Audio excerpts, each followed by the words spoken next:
Pengacara kondang Hotman Paris Hutapea baru-baru ini meluapkan amarahnya di sosial media. Suami Agustiane Marbun itu kesal dengan banyaknya orang yang pansos alias panjat sosial kepadanya. Seperti diketahui saat ini nama Hotman Paris tengah terserat soal rekaman "Daging Ketemu Daging". Rekaman itu berasal dari percakapannya dengan Ayu Thalia yang saat ini sedang bermasalah dengan putra sulung Ahok, Nicholas Sean.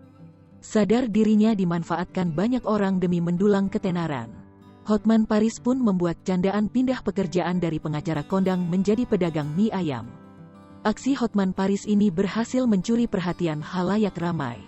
Hotman akan ganti kerjaan menjadi penjual mie gerobak agar orang berhenti pansos, ujar Hotman Paris melalui sebuah unggahan video di Instagramnya, Jumat, tanggal 3 September tahun 2021.